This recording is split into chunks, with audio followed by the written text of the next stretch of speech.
Tarde para você, Kennedy. Bolsonaro finalizou ali o discurso dizendo não serei preso, né? Além de ter feito todo esse discurso por parte aí, enfim, agressivo, né? Contra Alexandre de Moraes, chamou o ministro do Supremo de canalha. É uma ruptura completa, né? A gente já vinha vendo essa ruptura, mas diante de tudo que foi dito hoje, o que a gente pode esperar? Bolsonaro ainda tem 1 ano e 4 meses, como lembrou Josias de Souza agora há pouco, de mandato. Ou seja, se nada acontecer até lá, ele tem 1 ano e 4 meses para governar o país. Diante desse cenário, como governar o país, né, diante de tantas mazelas que a gente está vivenciando, pandemia, fome, inflação, e como governar diante dessa ruptura latente que o presidente agora faz questão de ainda escalar esse tom. Kennedy, boa tarde. Olá, Diego, boa tarde novamente. Boa tarde, Thales, boa tarde para quem está nos vendo.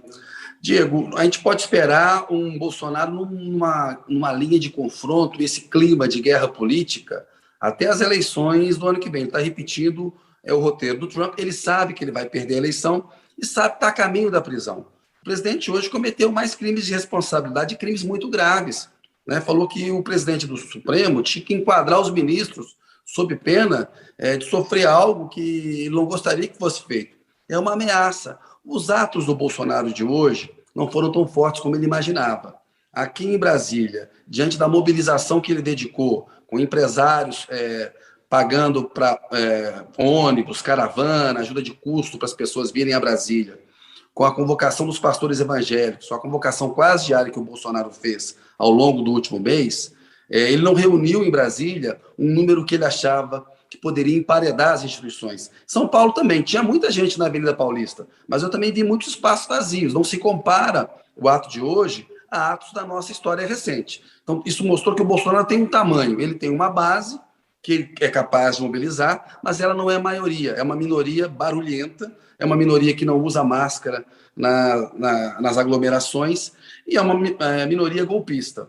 O Bolsonaro, a única saída dele é fingir que há um complô contra ele para tomar o poder dele, que a urna eletrônica vai falsificar o resultado da eleição. Ele não tem outro discurso, ele não tem projeto para o Brasil.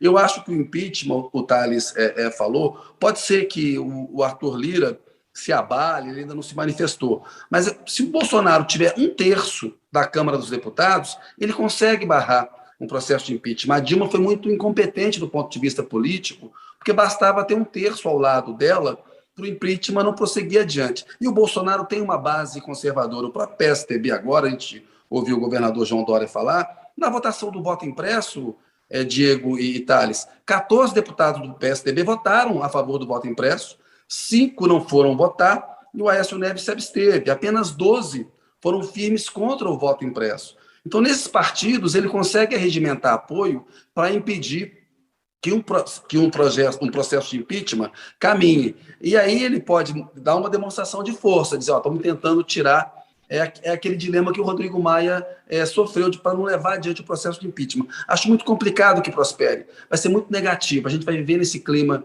de guerra política. Acho que os opositores têm que separar a estratégia, a tática eleitoral da tática política, né? A tática eleitoral de cada um tem que ser respeitada. Lula continua com a candidatura dele, o Ciro com a dele, o Dória com a dele, se ganhar a prévia lá no PSDB, mas a tática política deveria ser a criação de uma grande campanha para defender a democracia, uma reedição do movimento das diretas já.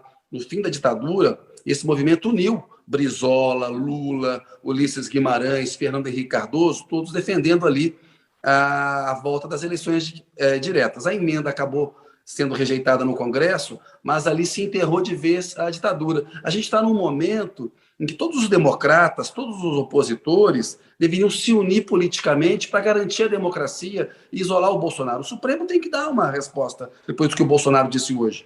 Ele não pode chamar o ministro do Supremo de canalha, falar sai daí, dizer que vai emparedar, que o presidente do Supremo tem que enquadrar os ministros do Supremo. Isso é crime de responsabilidade, né? A gente sabe que o Procurador-Geral da República é um engavetador, não vai seguir adiante com isso, e que o Arthur Lira, que tem cargos poderosos no governo, o Ciro Nogueira acabou de assumir a Casa Civil, não tem interesse em seguir adiante. Acho que a oposição vai ter que ir às ruas disputar, os democratas vão ter que ir às ruas disputar com o Bolsonaro, mostrar que ele tem o apoio de uma minoria. Esse ato dele hoje foi relevante, tanto em Brasília quanto em São Paulo, mas ficou aquém diante de toda a mobilização e da aposta que ele fez. Ele achou que ele ia ter um ato aí com milhões de brasileiros para emparedar as instituições. A gente viu milhares de brasileiros, são atos relevantes, mas não são atos suficientes para matar a democracia, não.